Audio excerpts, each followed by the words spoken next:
So for the first talk we are going to listen to Joonas Kesäniemi, something like that, and he is from the University of Helsinki. We'll talk about the Link Data Hub. Okay, good morning. My presentation, is it up?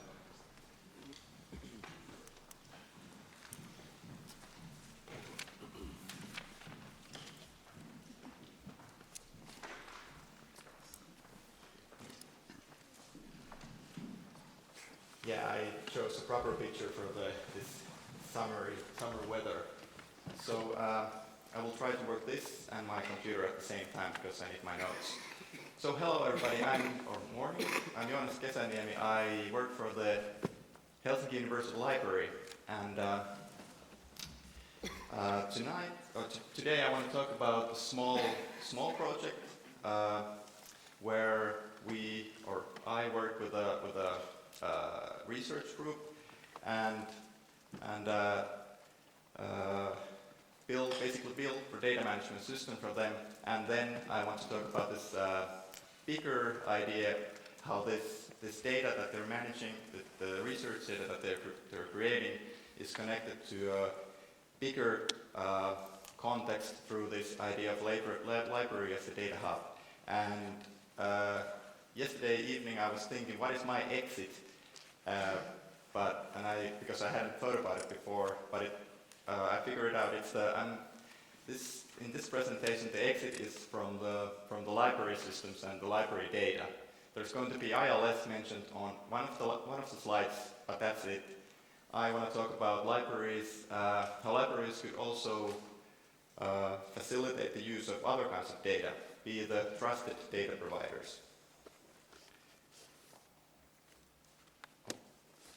Yeah, so this page was left intentionally almost blank because I just wanted to quickly say that the content of my presentation is that I'm first going to tell you about this data management application. It's pretty simple, but it does what it needs to do. And then I want to connect that to this UHOT concept, or University of Helsinki Open Data concept, that links everything together. And the other reason why this was left blank was to maximize the effect of the next slide. Lift off. So how this all got started was that the research group, they got funding from the Academy of Finland for 2014 till 2018, and they came to the library asking of consultation about how to store the bibliographic information, or bibliographic part of their research data, and they thought about library, and they came in and we started talking, and they explained the idea behind the project, and I got excited because I think it was a really idea. Basically, their idea was to create a database or a resource where, instead of, when you want to explore research in linguistics, instead of going through the publications, you could go through, start with the research results and the data, and from there go to the publications if you want, and to another publication again to the research results and data. So I think that was a really nice idea, and something that could be also used in different domains than just the linguistics research that they're doing. And they actually hadn't thought about that much about the technical implementation of this database that they were talking about all the time. They actually told me that they thought that, well, some of the research assistants will just put something up somewhere. They had Excel sheets, but they wanted something that could be used like in the web and collaboratively. But yeah, they really hadn't had any idea how to actually make it. So, but I had an idea, and I couldn't resist the temptation of proposing some linked data-based ideas to them, and we started working together, and quite closely actually. We met, at first we met almost weekly, and so we had these meetings where they explained what kind of data they want to store, and I tried to explain that this could be the way that it could be handled. And at first it was really just getting the communication working was really really difficult because they were linguistics, and I talked to them like a software developer. And when you talk about classes and properties and attributes with linguistics, things are bound to get messy. So it took a while for us to speak the same language. And actually, now they're telling me that they're going to make a linguistic out of me, but I don't know if that's going to happen. So yeah, we did this process where I made a version, and they gave me feedback, and then I made another version, and make this iterative development. And this was facilitated, or the software that I chose for this platform made this all very easy. I will come to that soon, but now I'm getting. So what came out of this cooperation was a language chains database. It's part of the project called Reassessing Language Chains, the Challenge of Real Time. The principal investigator is Terttu Nevalainen from the University of Helsinki, and like I said, it's funded by the Academy of Finland till the end of 2018. And the idea of the database is to be an online resource for corpus-based research and to help the reuse of research data. And the idea is that it's collaborative. So right now, only the research group is maintaining the data or adding new data, but the idea is that in the future, anyone doing research on English language could add their data there. So it would be also like this dynamic resource, and the content must be made openly available for reuse. So the technology that I chose was this application development tool called Callimachus. Other tool that I considered was semantic media wiki, because I've done something with the semantic media wiki. It's easy to do, or it's easy to use. But the reason why I chose Callimachus, which is pretty unknown product, I would say. Has anyone heard of this? Great. Yeah, a couple of people. The reason I chose Callimachus was that it's based on the web technology, so the things that I know, instead of the quite steep learning curve of the semantic web, semantic media wiki, where you have to get to know all the templating, and the templates are pretty ugly, and you can compare it to the basically just HTML. The RDFA is the key element in the Callimachus that bridges the UI with the data model behind. But they both work the same way, so everything is done in the browser. The coding is done in the browser. If you've used Clone, it's similar to that too. And it's really easy to get started. You basically just make a form, you annotate it with RDFA, and when you save it, the data goes into the RDF database. That's it. And then you make another template for viewing it. So basically there are 3 templates, one for creating resources, one for editing them, and one for viewing them. And that's it.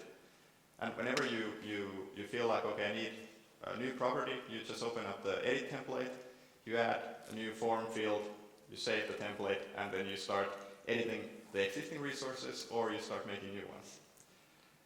So it's easy to get started, easy to make modifications, and it's also really easy to make a mess.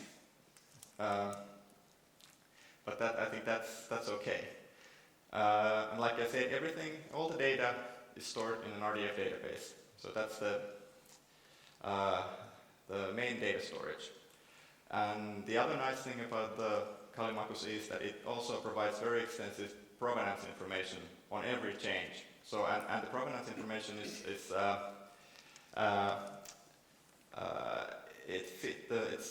the modeled after the Provo ontology, and it fits better. I think it fits better to this kind of RDF resources than, for example, the change history that you have in semantic media wiki. And then you have nice features like Pearls, and there's a REST API, there's a SparkQL endpoint, which is really nice, for example, for cleaning up the database after you make big changes. And it also complies with the LDP specification, which is Linked Data Platform specification, if you need that kind of interoperability. And the data. So, like I said, the data model was made in this iterative fashion. So they really didn't know when this project started. They didn't know what they wanted to store and what would be the model or the relationships between the things that they want to store. So the main entity or main types of the data that the LCD stores are the research results, the research data, and we first started basically the research data were the files, the Excel files. What they did, they extracted the tables from the publications, and that was it. And lately, we've been moving that into using RDF data cube vocabulary. And the cool thing about that, it requires the not so cool thing about that is that it requires more work, because instead of just using some tool to highlight the table and transform it automatically to an Excel file, you have to do some extra mapping. So basically what we've done is we've created this template or mapping guidelines. So you have to, first you take the Excel, then you add some mapping rows and columns, and then that is run through a script that generates RDF data cube based data sets from that Excel file. And the nice thing about that is that then you can work with the whole data, all the tables in this one concise manner. And then one of the additions that I've made built upon the normal LCD functionality is this annotations. And this was required by the research group to be able to say that when they're filling out form, they can say that, okay, the data for this property might be good, or somebody has to check it. And I built this on top of the web annotation data model, which is also nice, because then it integrates with any, or you can actually use it through, in any tool that supports this same model. And the other entities that are created and linked are different kinds of SCOS vocabularies and different schemas. Like there are one for grammar, variety, statistical method, genre, social category, all kinds of stuff. Most of I know very little about. Then there are publications, and the publications and research results are separated because, well, at least I think that in the future there might be different kinds of scholarly communication than publications, and you might want to associate research results to those. Then there's the corpora, people and time periods, and there might be something else in the future, because actually the data model is still in flux. And here's a simplified example of how it looks. So here's the content detail is the research data. It points to research. The research results is described by this content detail. It points to a publication which points to research data. So the data is connected to the publication because that's where it's extracted from. And there are two kinds of data. There's the file, and there's a generated data, RDF data cube data set. And the content data is also, or the research results is, in this example, is somehow connected to some grammar concept. And that is the SCOS vocabulary that has related and narrow and all this stuff.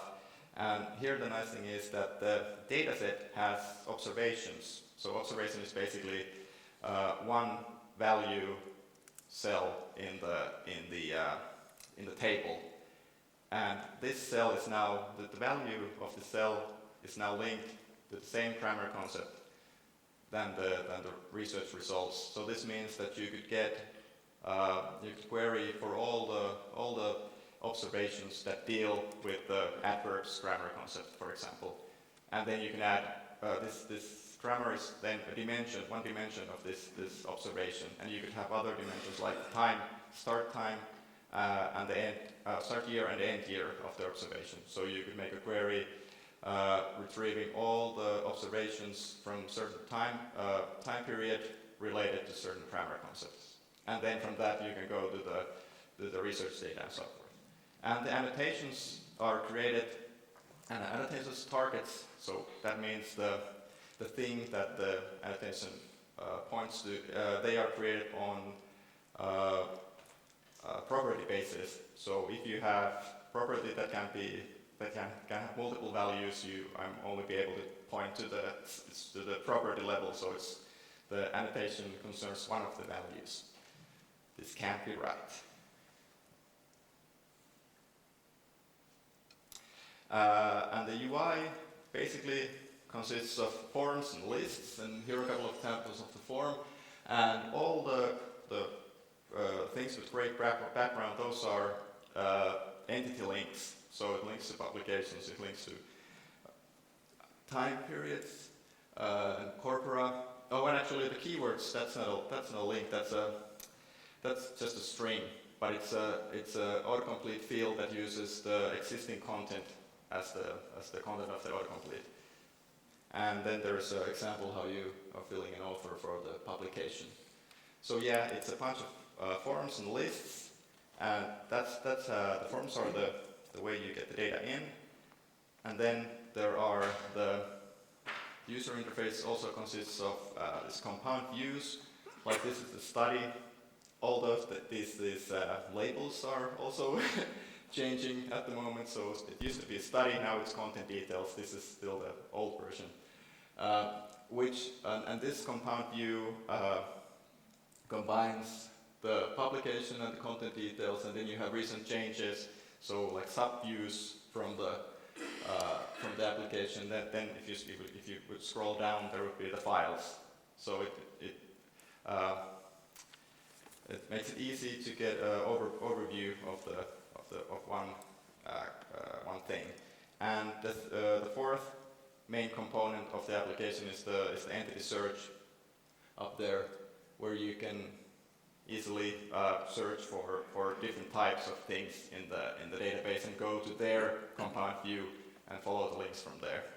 And if you find when you find the thing you want to edit, then you can just go to the form, and that's it. And in the abstract I mentioned that this is the one-time deal, so with this research project, but I started thinking that there might be something to be generalized here. I've made basically JavaScript libraries and HTML templates where you could copy, paste your own research data management system. It wouldn't be very sleek solution, but I think it would work. For example, a project that needs to record like temperature observation, for example. So they're standing in a lake and they have their iPad with them, and they're inputting the temperature values. Something like that would be very easily done with the components that I've built. But that's the future. I don't know if that's going to happen. But like the galaxy or the universe, the research data landscape is vast, and they come in all shapes and sizes, and so does the research data. And the LCD is just this very small dot there. The landscape is actually so vast that you didn't realize that wasn't the LCD. This is the LCD. And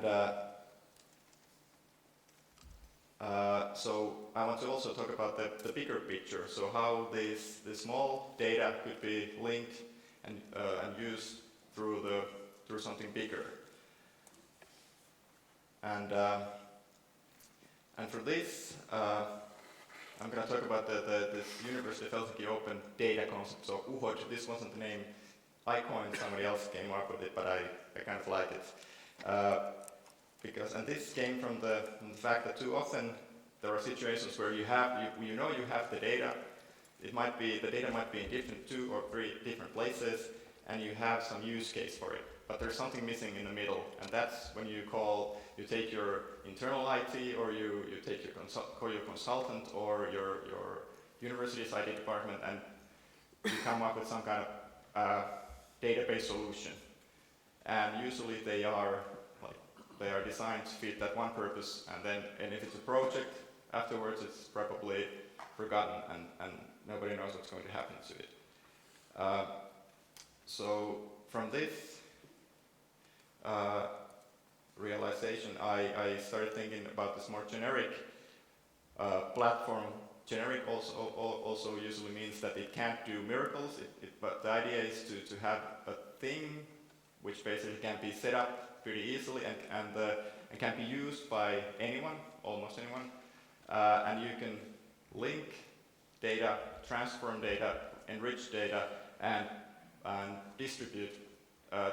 Take already published data and make a data service out of it, and just take the part of the data that you need to fulfill the use case that you have. I want to be able to see the publications or projects that have used certain data set, and I want to show it on my webpage, something like this. So turning data dumps into data dumps and data APIs into data services, that was the idea. So making most out of the data in existing systems instead of creating another system for managing new data. And the other main idea is to putting identifiers to work. We are already adding lots and lots of URIs and other kind of identifiers to the data, but I think we still need a place where you already have this data combined, and you can take the part that you need, put it in a data service, and start using it. And to keep it simple, it's read only. And so the data is still maintained and owned by the services and the whoops. Oh, it's just Christina. The services that people use to maintain the data, and they own the data. But there is one of the main features of the platform is public and published provenance data. So for every piece of data you can go and check where that came from, what were the transformations, and maybe even go to the source code of the transformation, so you can actually see what happened. And the original data and the modified data, or the newly created data, and the provenance is kept separate. And also the back end and the front end data is kept separate. And through this you can have situations where in the back end you have data that you can't publish, but you can use to create the links, and then you can distribute the linked version. And from this public linked data, you can generate multiple views and document-based views, because those are the things we need for the big audience to start using the service. So in the LCD case, the LTE database is Kallimakus application. The data maintenance happens there, and the research data and the data descriptions go to this UHOD data broker, and there's another UI for the data reuse, and this LCD end user UI uses the UHOD instead of the LCD as their data source. And this is how the current prototype looks for the search and retrieval of the LCD data. You have filters that use the SCOS hierarchies, and oh, there's something missing. There's also the time frame slider and things like that.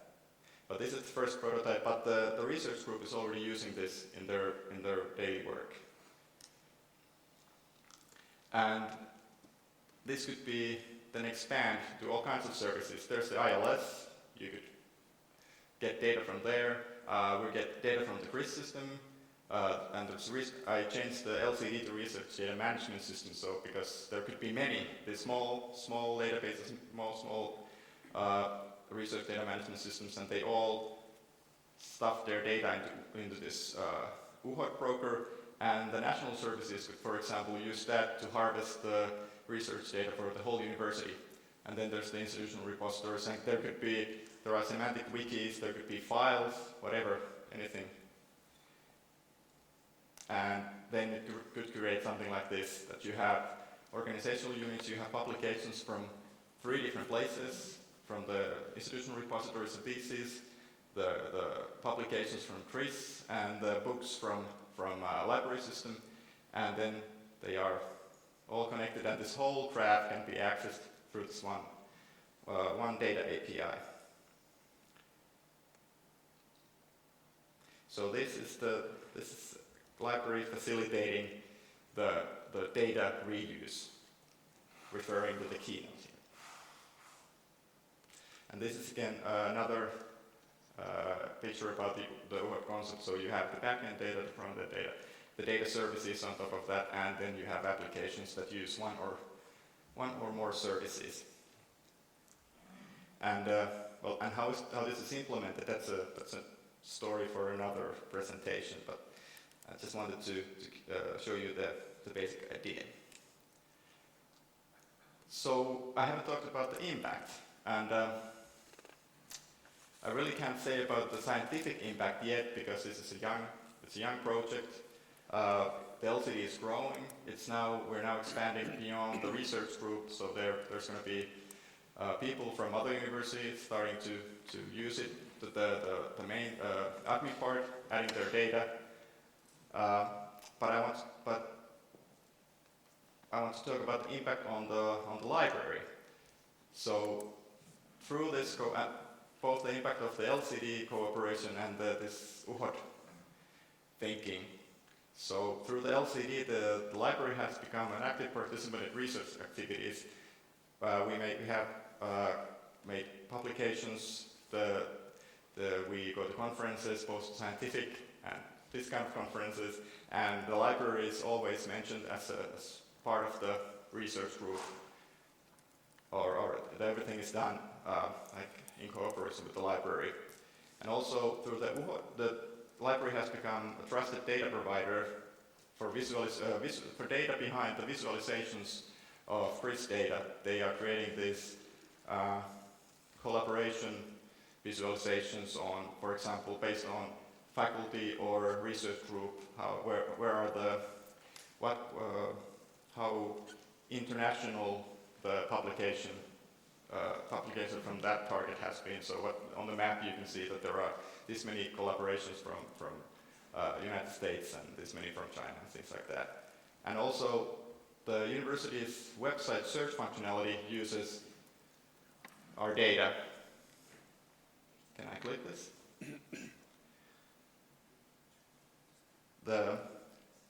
When you search for anatomy, the box that appears underneath, do you want to search for degree programs at University of Helsinki? That is based on the data we publish, or we distribute the data about the degree programs and the disciplines connected to different organizational units. Because if you're searching for anatomy, you're probably not want to see results about the anatomy of Twitter, but you want to see where you can actually study something related to anatomy.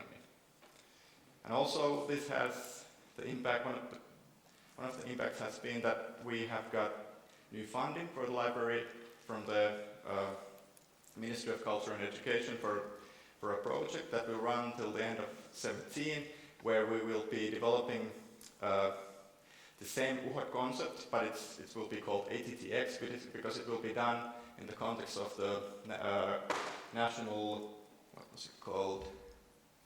Open Science and Research Initiative. So we'll be working with research data, all kinds of, but the idea is that the tools and the code that will be developing in that project for that ATT initiative will be open source, and they will probably have their own service or platform built upon that code, but the library will also, and the university will have also their own instance built upon that same code, and we will continue developing the project also after the ATTX project. So it has, it will probably last longer than this 2017, and it will be the next implementation of UHOID, and it will have this cloud deployed container-based infrastructure. But again, that's a topic for another presentation. So that's it. Thank you.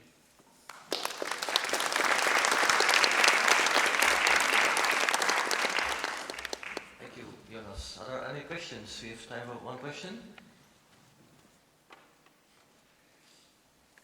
No questions?